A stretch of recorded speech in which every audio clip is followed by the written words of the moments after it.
Honorable Sara C. Duterte.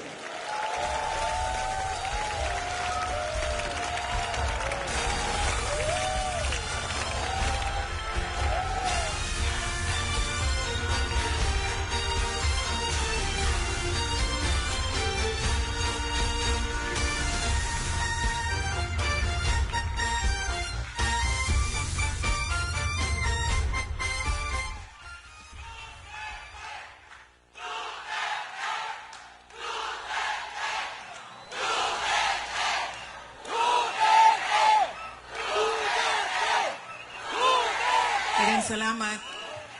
Maayong gabi kaninyong tanan. Palihog, manlingkod. Mga kaisuunan kong Dabawenyo, ladies and gentlemen, mga kababayan,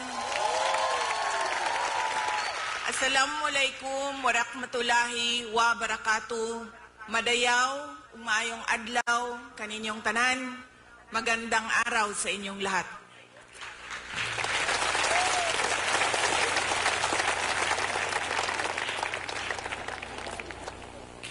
Unahin ko po muna ang aking mga pagpapasalamat. Una po, ang aking pagpapasalamat sa Kingdom of Jesus Christ sa inyong paanyaya sa akin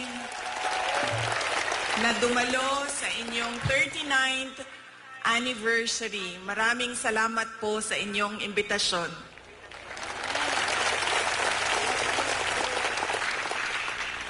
Pangalawang pagpapasalamat ko po ay mula po sa akin personal.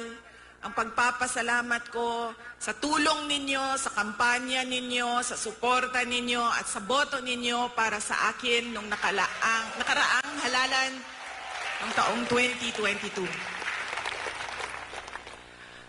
Ang susunod na pagpasalamat ay mula sa akin pa din, personal din sa akin, ang pagpapasalamat sa inyong lahat sa suporta ninyo sa aking trabaho noon sa Department of Education at patuloy na suporta ninyo sa aking opisina, ang Office of the Vice President.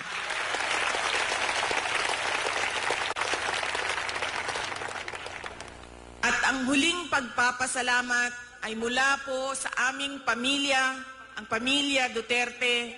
Napakalaki ng utang na loob namin sa inyong lahat, mga kababayan, sa pagkakataon na ibinibigay ninyo sa amin na makapaglingkod sa ating minamahal na Pilipinas. Maraming salamat po.